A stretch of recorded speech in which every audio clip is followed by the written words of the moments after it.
январ моҳе ки хонандагони муассисаҳои таҳсилоти миёнаи умумӣ дар таътили зимистона қарор доранд. дар муассисаи таҳсилоти томактаби рақами 2 дар шаҳраки Восе машғулиятҳо бошанд идома меёбанд. дар ин муассиса барои гузарондани давраи зимистон ҳамаи шароитҳо муҳайё карда шудааст. шароити зимистонгузаронӣ хеле хуб аст. мо ба барқи доимӣ таъмин ҳастем. азбаски барқи доимӣ ҳам дорем, вале мо печкаҳои аловӣ ҳам дорем. печкаҳои барқӣ аловӣ дорем, истифода мебарем. шишаҳои муассиса, тирезаҳои муассиса ҳамаш ба шишабандӣ 100% таъмин мебошад. муассисаи таҳсилоти томактаби рақами 2 дар шаҳраки Восе 2 сол пеш таъсис ёфтааст. тарбиятгирандагони ин муассиса 120 нафар буда 4 нафар мураббӣ бо маълумоти олӣ дар ин ҷо кор мекунанд. дар ин ҷо кӯдакон бо бозӣ машғул мешаванд.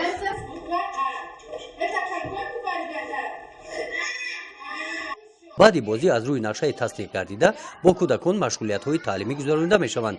машғулиятҳои дарсиро мураббияҳо мегузаронанд. дар ин машғулият кӯдакон забони русӣ ва англисиро меомӯзанд. дар паёми имсолаи худ асосгузори сулҳу ваҳдати миллӣ пешвои миллат муҳтарам эмомалӣ раҳмон таъкид намуд ки ба омӯзиши забонҳо диққати махсус дода шавад. аз ҳамин хотир мо дар муассисаи таҳсилоти томактабиамон омӯзиши ду забон забони русӣ ва англисиро ба роҳ мондаем. ногӯи адабиётҳое ки ҳангоми гузарондани машғулиятҳо мураббиҳо истифода менамоянд дар ин гӯша нигоҳ дошта мешаванд. адабиётҳо махсус барои кӯдакон ҳастанд. дар гӯшаи дигар ногӯи бозичаҳое гирдоварда шудаанд ки ҳисси зебопарастиро дар дили кӯдакон бедор менамоянд. инҳоро худи мураббияҳо сохтаанд. кӯдакон расмҳои зебо ва рангаро дӯст медоранд. муҳити ин муассиса бо расм ороишҳои хоси миллӣ диққати кӯдаконро ҷалб менамояд. соли дуюм аст ки муассисаи таҳсилоти томактаби рақами 2 дар шаҳраки Восе фаъолият карда истодааст. дар ҳамин тӯли 2 сол мо кӯшиш кардем ки кӯдаконро дар рӯҳияи ватандӯстӣ, хештаншиносӣ, дар фаъолияти кории ҳаррӯза ҳам мебинам ки асосгузори сулҳу ваҳдати миллӣ, пешвои миллат чӣ қадар таваҷҷӯҳи зиёд нисбати насли наврас дорад. чунки кӯдакон ояндаи ҷамъиятанд, ояндаи миллатанд.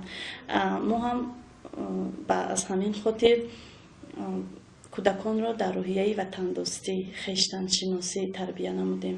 дар кӯдакистони мо аввал барои 100 ҷой оғоз карда буданд. 100 кӯдак ба таълиму тарбия фаро мегирифт. азбаски талаботи падару модар хеле зиёд аст.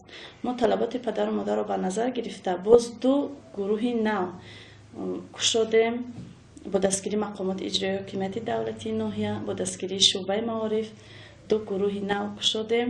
дар муассисаи таҳсилоти томактаби рақами 2 вобаста ба муроҷиати волидон бо дастгирии мақомоти иҷроии ҳокимияти давлатии ноҳияи Восе ва соҳибкорон ин синфхона таъмир карда шуда бо чунин таҷҳизоту ин бозичаҳо таъмин карда шудааст. дар соли нав 40 нафар кӯдакон ба ин муассиса қабул карда шуданд.